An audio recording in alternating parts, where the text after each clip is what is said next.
bersiaran berkenaan dengan bual bicara pendidikan, yang mana dalam fokus yang kami akan fokuskan pada hari ini berkenaan dengan masalah bahasa kanak-kanak pendidikan khas. Okey, apa yang saya maklum, masalah bahasa kanak-kanak ni bermula daripada kecil. Okey, bahasa yang diperoleh daripada lahir hingga ke besar. Jadi bagi kanak-kanak yang normal, permasalahan bahasa itu tidak menjadi satu permasalahan bagi diorang. Tapi antara kanak-kanak yang berkeperluan khas, lain pula ceritanya. Jadi bersama saya pada hari ini, antara panel-panel kita, panel yang pertama saya perkenalkan, Encik Muhammad Kasim bin Yassin, iaitu seorang pensyarah bahasa dari Maktab, dari Institut Perguruan Kampus Bahasa Melayu. Dan panel kita yang kedua, iaitu Encik Muhammad Faizal bin Alias, iaitu seorang guru pendidikan khas dari Sekolah Kebangsaan Taman Melawati 2. Dan panel kita yang ketiga, iaitu Encik Muhammad Nizam dari Unit Kurikulum Pejabat Pendidikan Daerah Kuantan. Assalamualaikum warahmatullahi wabarakatuh dan selamat datang. Okey, berbalik kita kepada persoalan ni. Okey, di sini saya ingin mengajukan soalan saya kepada panel kita yang pertama. Pada pandangan Cik Kasim, okey, apakah penguasaan bahasa pengalihan lisan pada murid pendidikan khas ini merupakan satu masalah yang dikatakan agak berat untuk menguasai ia, kan? Macam mana? Apa pandangan Cik? Terima kasih kamu semua.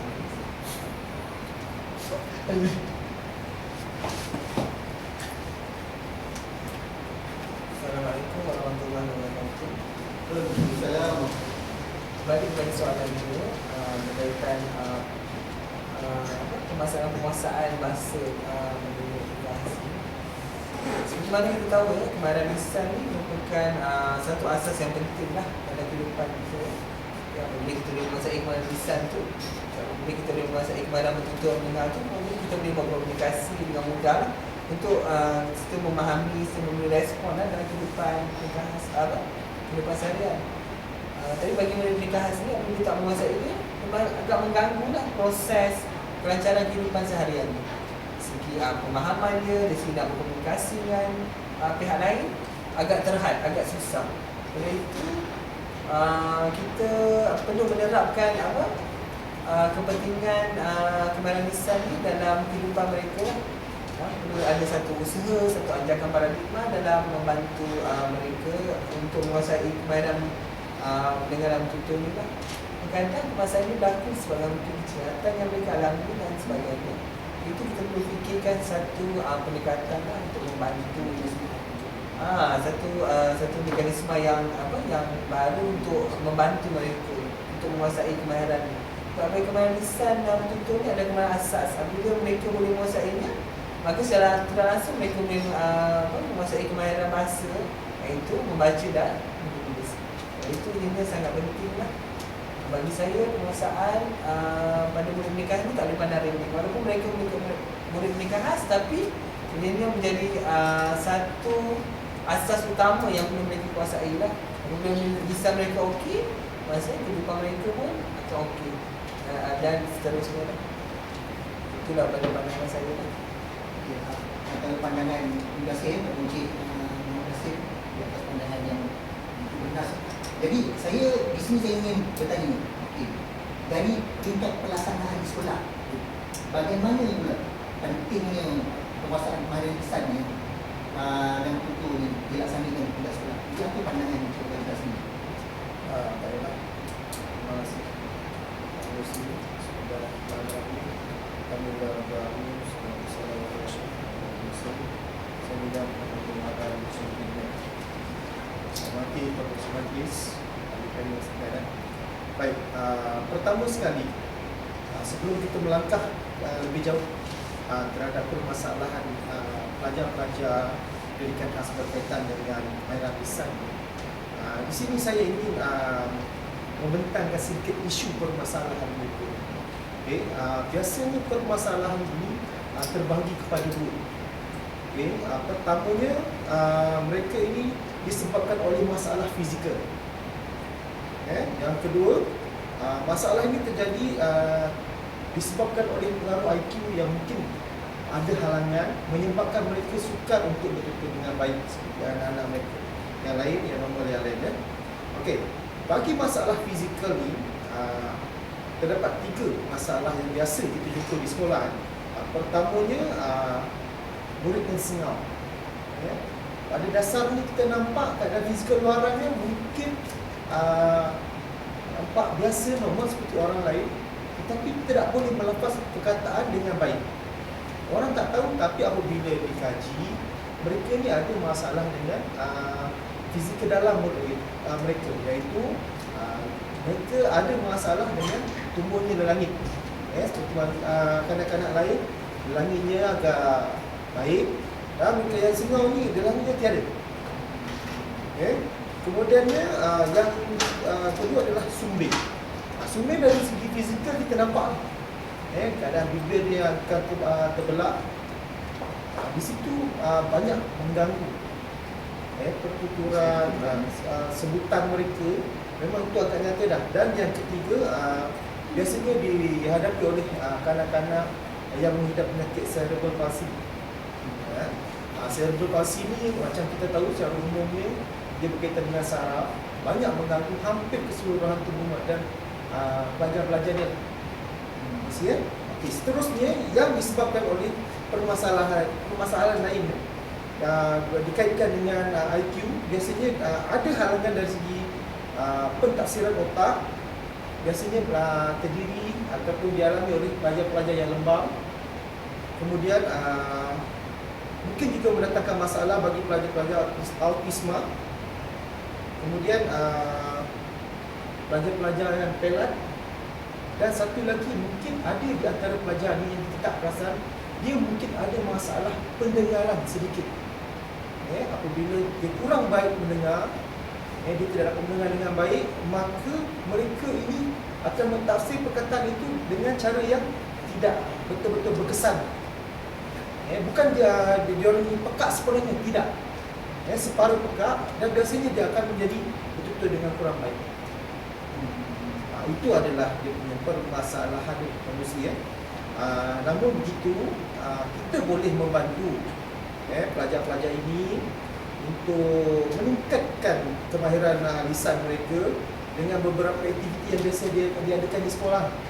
Okey, yang pertamanya yang biasa kami buat di sekolah, setiap pelajar atau kadang-kadang dia memang suka menyanyi. Dia memang suka menyanyi. Jadi menyanyi ini ataupun aktiviti nyanyian ini sangat membantu mereka untuk memperbetulkan kemahiran lisan mereka. Selain itu, kanak-kanak ini juga mungkin suka dengan lakonan. Jadi kita beri dia peluang untuk berlakon. Semasa berlakon, kita bagikan dia dialog. Jadi mereka secara tak langsung dapat membantu membentuk keyakinan mereka untuk bercakap dengan lebih baik lah. Kemudian kita menerusi, kami juga ada buat aktiviti puppet. Mungkin di rumah mereka selalu tengok sebuah puppet yang disediakan di TV. Apabila berada di sekolah, benda itu ditengok secara langsung, lagi membangkitkan semangat. Dia mengambil sendiri, ya betul Tuan Muzi. Dan akhir sekali, aktiviti yang biasa membuatkan terlibatkan dalam main peranan. Setiap pembelajaran tu kita mesti pastikan mereka untuk menyertai. Kalau seorang guru itu mengajar, kita dah bertanya kepada pelajar-pelajar berkenaan, biar mereka jawab. Dengan harapan bila memberi respon tu, mereka akan cakap, meningkatkan lagi keyakinan mereka untuk betul-betul. Itu saya rasa daripada saya. Jadi apa yang kita dapat tengok dari sini memang berat sebenarnya cuba tugas seorang guru yang khas untuk membentuk seorang pelajar supaya menjadi lebih mendapat sesuatu yang lebih berguna lah, yang sesuatu yang penting dalam hidup. Kemudian lisan itu tidak sampai aset berbahagia. Sebab di mana-mana pun kita memerlukan percakapan komunikasi. Itu dari aspek di sekolah memang satu tugas yang beliau kita satu tugas yang berat untuk dipikul. Jadi saya nak tanya pula, macam mana dari segi dari bahagian pelaksanaan di UPT, apakah antara kaedah-kaedah yang mungkin juga dapat dicadangkan. Mungkin PPD ada merancang sesuatu dari segi pembaharuan teknik atau sebagainya. Macam mana? Silakan Cik Nizam. Bismillahirrahmanirrahim. Terima kasih Muslim bersama saya hormati.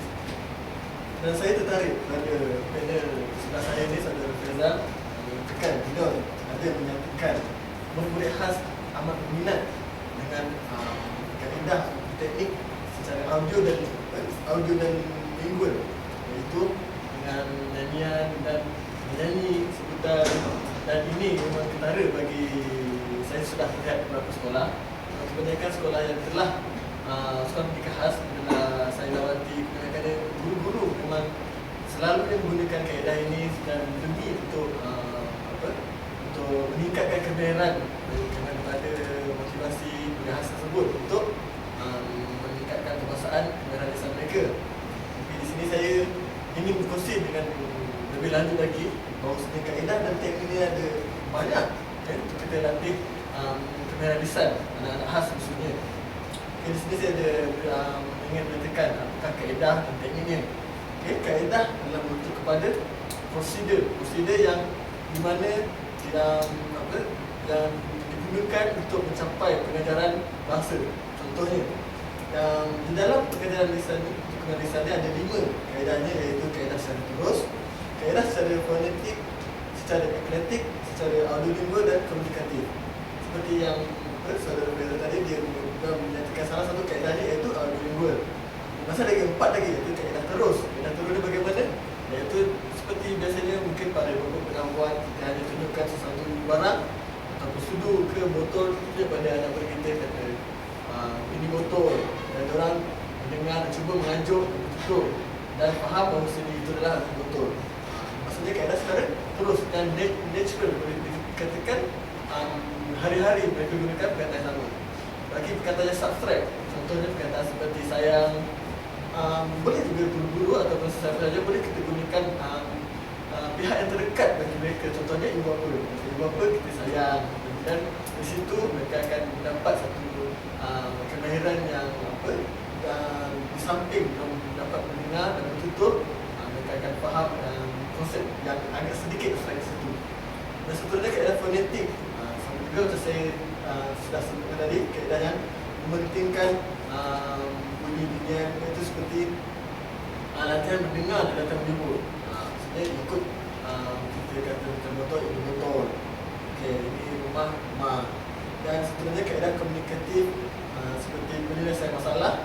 Kita mungkin kita akan memberi satu masalah kepada mereka dan mereka akan cuba menjawab dengan bahasa mereka sendiri tanpa bantuan. Mungkin kita akan bantu dengan sedikit-sedikit pembayang. Dan selain daripada itu, dengan menggunakan teknik. Okay, teknik ini adalah lain daripada kaedah. Kaedah merupakan prosedur. Teknik ini adalah merupakan cara ataupun sesuatu yang cara untuk mencapai hasil yang maksimum. Hasil itu apakah teknik yang bersesuaian. Okey, seperti tadi kita ada mendengar teknik yang biasanya dilakukan sekolah seperti peranan, kan? Kita bagi okey, kamu jadi penjual, okay, kamu jadi pembeli, saya nak awak kamu menjadi cuba buat satu situasi jual beli. Okey, mungkin di kalangan khas ada sekitar ini, di sinilah mempunyai peranan seorang guru ataupun rakan-rakan sebaya yang boleh bentukkan sedikit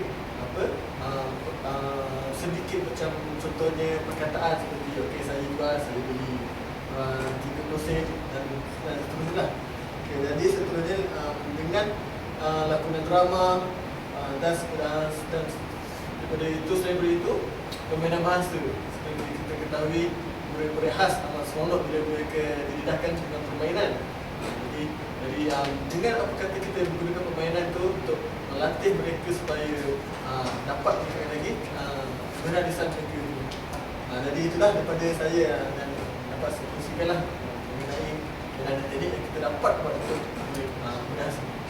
Okey, terima kasih kepada Saudara Nizam, yang mana sebenarnya apa yang kita dapat meneruskan di sini ketika kebenaran lisan ini sebenarnya penting pada anak-anak Kelas, di mana kita sebagai anggota masyarakat sebenarnya semua memainkan peranan yang sangat penting. sekiranya kanak-kanak ni diabaikan, jadi maka tak apa ialah dari segi penguasaan bahasa dia. Jadi semua dari segenap lapisan masyarakat di rumah, dari kalangan pendidik dan seluruh anggota masyarakat ini. Okey, kita akan bersambung dengan channel ini.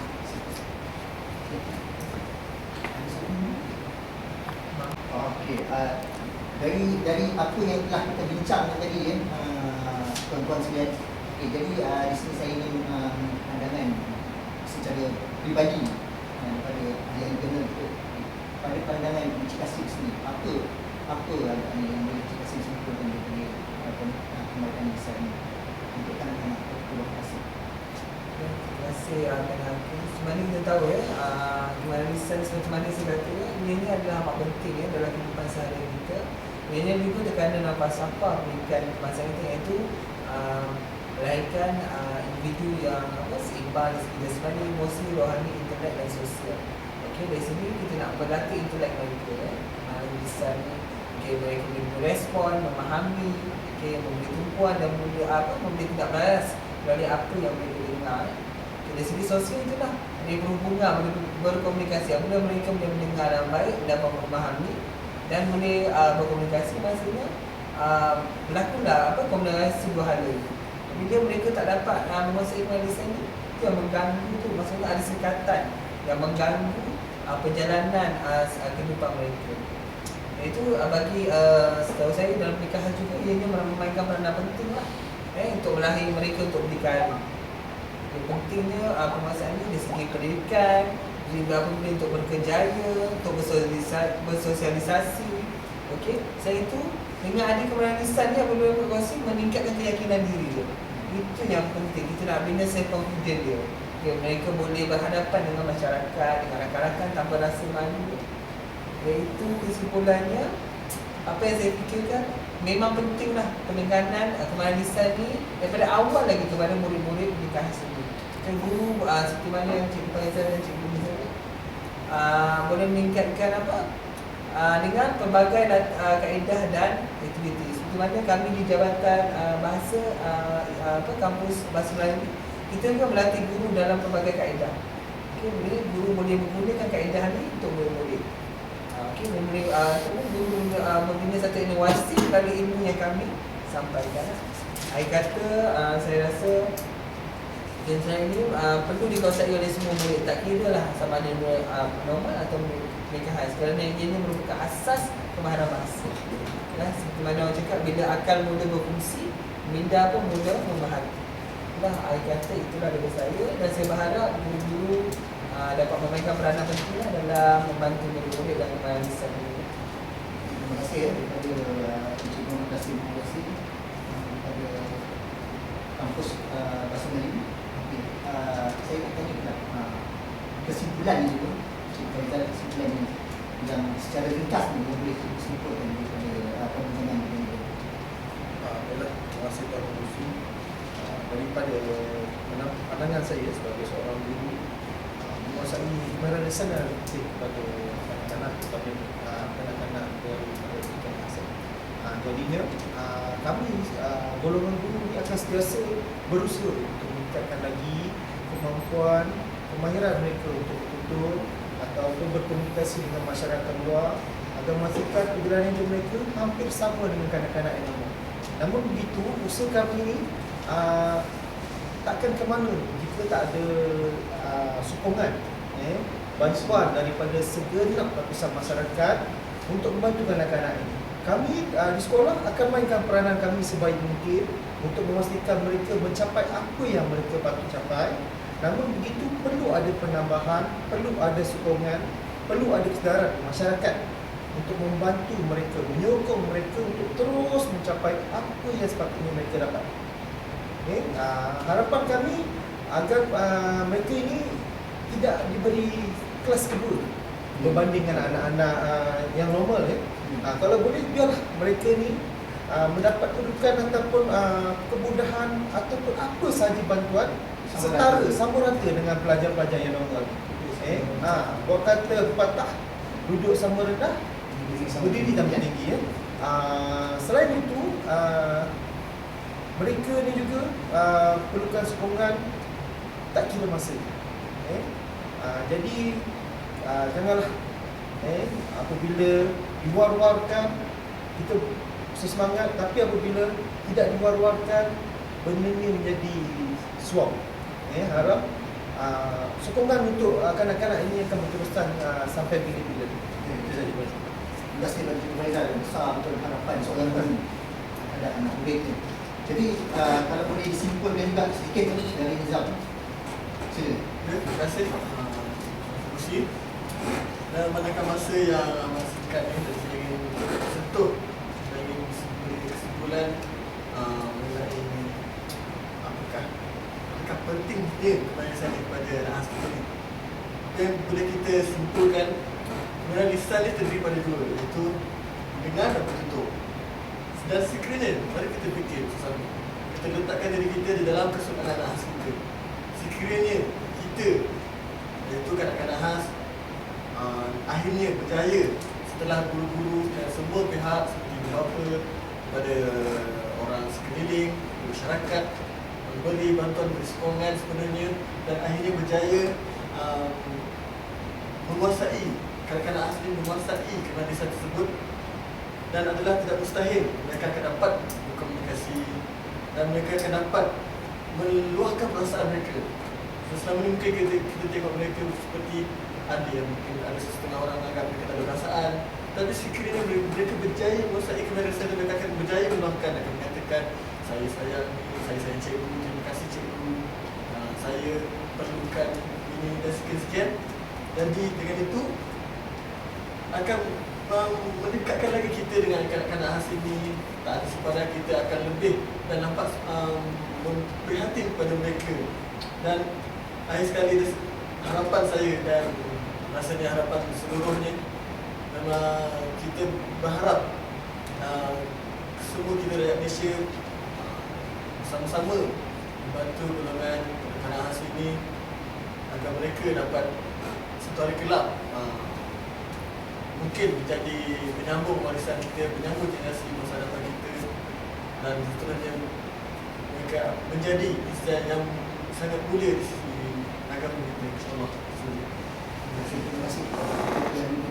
Jadi apa pula yang dapat saya simpulkan di sini adalah bahasa itu merupakan sesuatu yang indah. Dari mana sekiranya kita membentuk seseorang insan itu daripada akar, daripada asalnya dengan pembentukan yang betul, jadi akan tumbuhlah, akan berkembanglah dengan cara yang sangat cantik. Begitu juga dengan apa yang kita bincangkan tadi, dari segi komunikasi, dari segi lisan bahasa kepada anak-anak ini. Maka sekiranya kita mendidik dengan cara yang betul dari kecilnya, maka insyaAllah apabila besar ni, dari segi masalah komunikasi tiada menjadi masalah. Okey, terima kasih kepada kedua-dua panel kita. Okey, diharap kita akan berjumpa lagi di lain sesi insya-Allah. Terima kasih. Assalamualaikum warahmatullahi wabarakatuh. Sampai jumpa.